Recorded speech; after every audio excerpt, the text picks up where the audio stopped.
So now I want us to transition into social media as a tool for agents and for real estate marketing.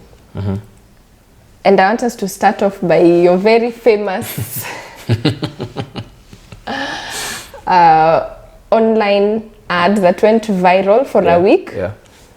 Tell us how you came up with that idea. Was it your idea or someone shared it with you? How the thinking process behind it and how it impacted your business? Let me even sit well, because that day, I remember it was, and I'm getting a lot of questions nowadays about that day. And it was on February 24th this year. So 3 weeks before that, just before Valentine's Day, like that week, I was seated with someone somewhere in Westlands. I won't say where, but I was seated with them, and some guy walking by the streets was marketing some machines. I don't know what machines. We're on the top floor, 24th floor of a building, so I don't remember the machines themselves. But I thought to myself, I've never seen a real estate agent down there or any other person. The only people I see there are guys who hawkers, and if it's real estate, they're handing out painters. They're handing out what do you call this, brochures and all that. But I've never seen one individual go there and do something crazy. So the person, she was a lady.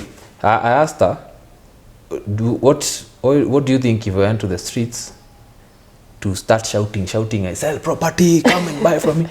She's like, me, I would not even talk to you ever again. I'm like, yeah. With a microphone. Yeah. And then I was like, I'm going to do it. The idea was go there, stop cars, introduce myself. Then I thought to myself, that's a lot of work. Na unaweza shikwa. Unaweza shikwa. And then people after that day, unless I talk to that person themselves in this day of trending, nobody will know who I am. So I found an alternative. Go print a placard, like write down your number and all that. And then I was like, that's too formal. In this day and era, guys who are buying properties nowadays are below 35 years. 20 to 35. There are so many who are buying property right now. Because nowadays, people are becoming millionaires faster than back in the days, where you went to school, high school, campus, and then get married, have one and a half kids, get a small house somewhere, and then now you can buy the house. Nowadays, it's totally opposite. So I thought to myself, what's the best way to make people like call me or just notice me? That's where the carton came in. So me, I just went, bought a carton for like 20 bob and a felt pen. I didn't have felt pens at the time, so I bought a felt pen and wrote so many things until I came down to, what do girls like? Yeah, because let me tell you, when it comes to marketing, if you don't evoke emotion, you're wasting your time. If you do not evoke emotion, you're wasting your time. So I thought, what do girls like? What will make men hate me or like me? And at the end there, I'll just keep my numbers there. So the numbers were already written and what I want people to go online and get. So I sat down, wrote what I wrote. Maybe you'll show the picture later. I will. I'll definitely put it. And I'll display first week, I wanted it to be on that day of Valentine's Day, but I chickened out. So I didn't do it. Out of? Fear. I am be very honest. I was like, that morning I woke up, I'm like, I am not doing this. And then the next week I was like, what's the worst that can happen? Still didn't do it. On 24th, that's a previous Sunday, I was having coffee somewhere. I was like, those are 2 weeks that have gone by. I've not sold the house, I'm not making money, what's going on? Let me go do this. Then at night I was thinking to myself, what will happen if I trend and I get, say, 100 buyers and I don't have property? So that night I think I slept at around 12. There's a guy I work with called Bharat. Bharat, thank you for that. I remember I told him, now I need to sit down and at night, just before, told him now we need to get TVs, we need to call TVs and all that, see whether we can maybe get an interview here and there if I trend. We need to call a few agents so that when I get too many clients, I talk to them, I give them these other agents so that they can handle them. And then I need somebody to handle the critics, because I knew so many people will call just to criticize me. So you call me and you criticizing me, I hand you to another person immediately. I tell you, let me send you somebody's number, you talk. But, and I'll give I remember I used to send the numbers. So that morning, 6 a.m., Uhuru Highway, the junction of Uhuru Highway and Kenyatta Avenue. Yeah, Kenyatta Avenue there. 6 a.m., we prepare, Nini, Bharat is there, taking some photos and all that. And then me, I just stand there and I'm like, I'm doing this for 45 minutes. Up and down. Traffic stops, I move around. Traffic moves, and Were you giving your cards as well? No. Only the placard. So in this day and era, I've realized most people don't care about cards, brochures, and all that. Even MailChimp, the way people used to send emails, nowadays doesn't. It's not very good to effective. do so. Yeah, it's not as effective. If your company is doing that, it's okay. You can tell us how effective it is. But I wanted people to talk about me. You as Joel. Yeah, so I'll dress up, I put on a suit. I love that suit, but I put on that suit. Shoe, best, I wanted the best. And then put the number there and the social media handle. So that when people go online, they're seeing a joke on the road. But when you go online, since you already have a track record of, say, doing videos, the videos I do and all that, they'll be like, okay, oh, this guy is actually serious. I got, the best thing maybe I'll say about that guerrilla marketing is... I want us to go step by step. So you went there 6 at the junction of Uhuru Highway. How did you decide on Uhuru Highway? It's, and the time. I decided and the time, 6 a.m., junction of Uhuru Highway and Kenyatta Avenue. Yeah, and time. Time matters. In all companies I've worked for, which are quite a number, I've realized rich people or successful people wake up very early. Very early. The guys with money, good money. I'm not talking about you're making 50,000. Multi-millionaires. I'm talking about guys who have properties everywhere. They do businesses everywhere in every country. Those guys wake up very early. If you're on the road at 6 a.m., very high chances one will see you. That was the first thought I got. Then the other reason why I went there is everybody nowadays has a phone. So yes, we are going to take our pictures, but everybody else who's looking at me will take photos. Because it's intriguing. Yes. Then in the placard itself, it's talking about women buying, my future wife buying what in future. All the women will see that. It's a must, they laugh or smile. I wanted that emotion, which I saw a lot of that day, and I was so happy just to see that. Whether you called me or not, it's okay, but just seeing that, I felt good. So I knew once that happens, and then we go on TV, maybe I get an interview from one of the media stations, boom, my name is everywhere. And the last one, it's free. I didn't pay for nothing, and I was everywhere. Imagine. You have not paid for anything. No, you haven't paid money for the interview, nothing. People are talking about you left, right, and center. I got mentors from that. Guys who are not even in the countries, guys you never even see like this.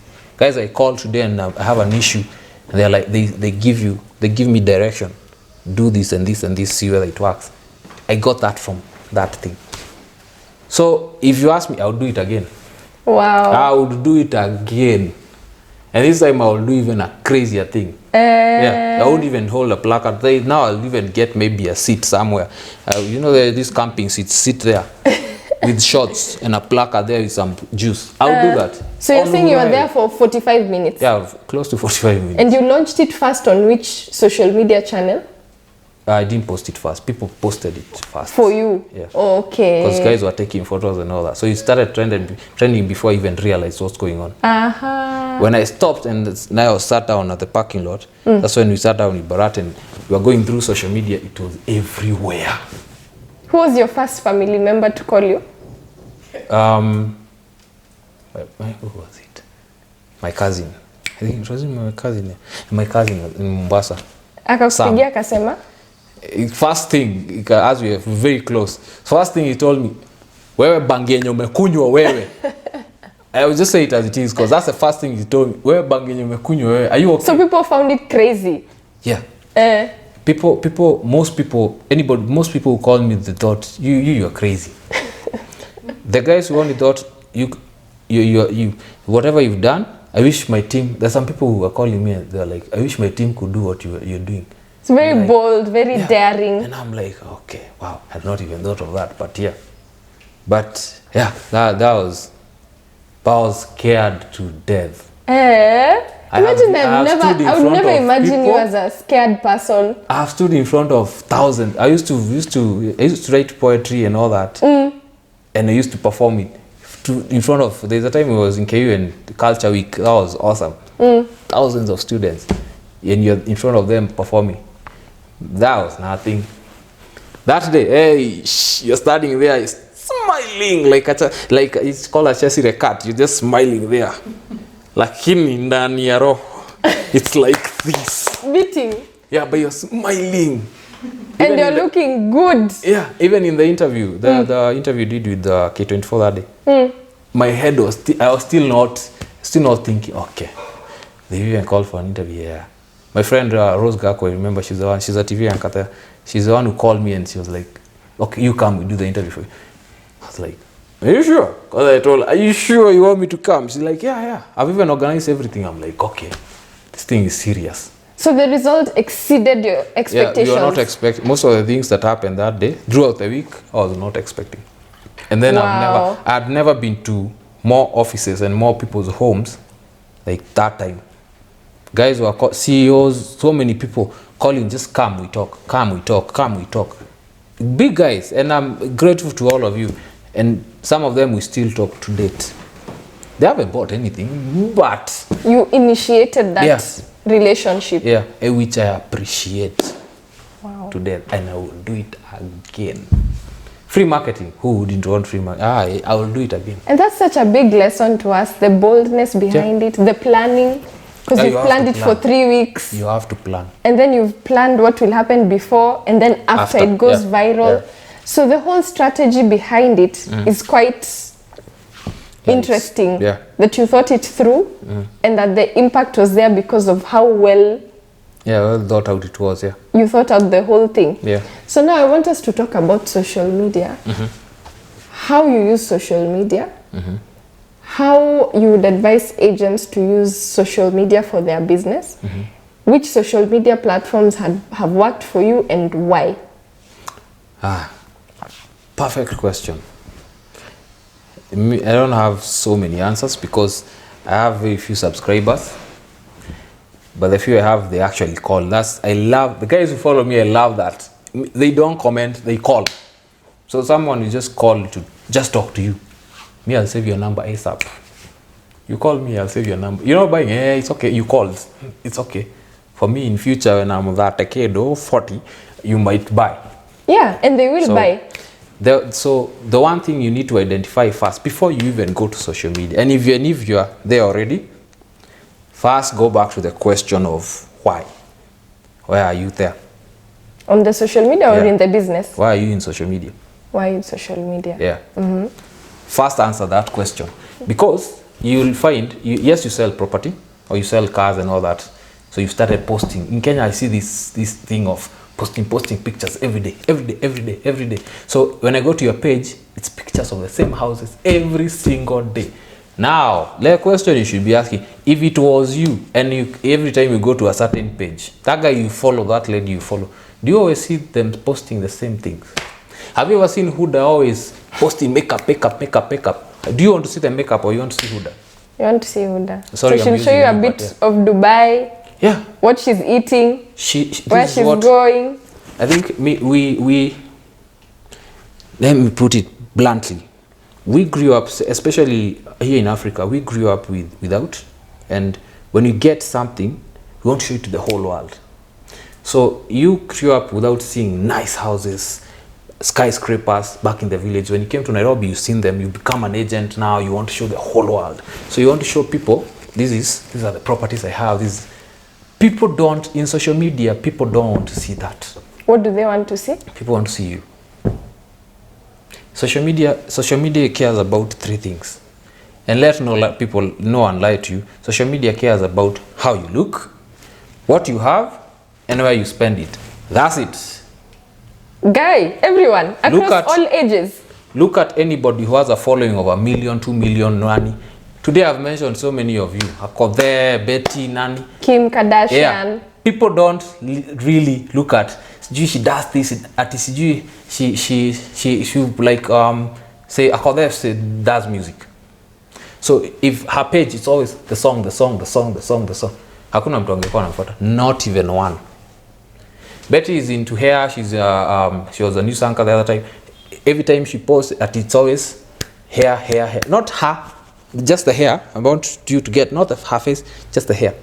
Or she's in news. She's a news anchor. The only thing she posts is every time just that picture of her on TV.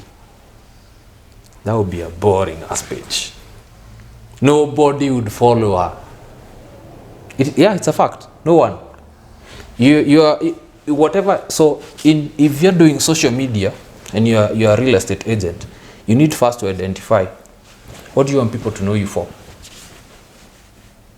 Do you want people to know you for how you dress, your personality?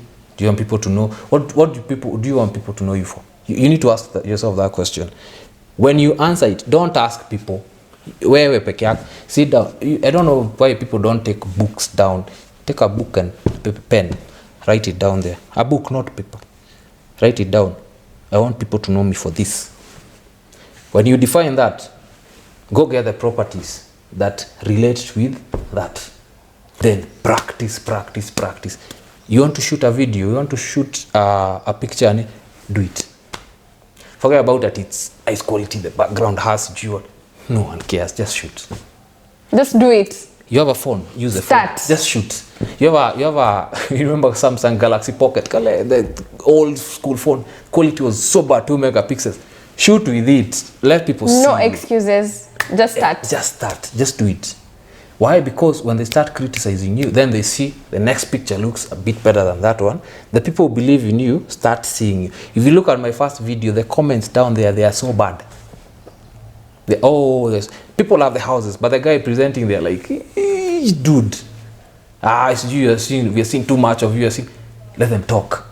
From there, instead of taking it negatively, learn from it. The next one, make it better. The next one, make it better.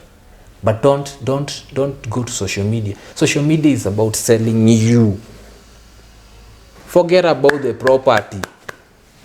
Show the property, but we want to see you. You're selling shoes. Your page is full of shoes. That's a mistake. Yeah, your page is full of shoes. It's sour. It's okay, but we want to see you. Let me sum it up with just this. There's a difference between a startup and a business. There's a very big difference. What's the difference? A business is something that requires you to be there. A business? You are the business. Like in real estate, the agent is the business. But does it really have to be? No. If you start a company or you start a brand, you are the brand. You are the company. Until you get to a certain level where now there are other people doing what you're doing on your behalf. So you don't have to be there. That's a startup. A startup is built in this sense. You're building it to get to a level where other people will be doing the work for you. You just have to do maybe 1 or 2 things. But if you're not there, it still operates. In a business, Vusi puts it, Vusi Tembewa, the South African speaker, the rock star of public speaking, puts it very well. And I love that. He says it as it is. If you can't take leave from your business for 3 months, and when you come back, the business is thriving, you're self-employed. You're not a business person. You're still self-employed, or you're still working for people. A startup, you build it till to a certain. I'm still talking about social media. I know most people don't think like that, but social media, it's still a company. I'm putting myself out there, but I have a plan. At a certain point, I'll leave this thing, and I'll leave people to be doing what I am doing on my behalf. But people will still be following me. That's how you build an online brand. And that's the difference between most people here in Africa and the guys in the US or the UK or even China. Somebody will simply be asked, what do you do for a living? I'm a YouTuber. Guy makes 10, 20,000 per month, or even more, dollars per month, even more. Here, ask somebody, what do you do?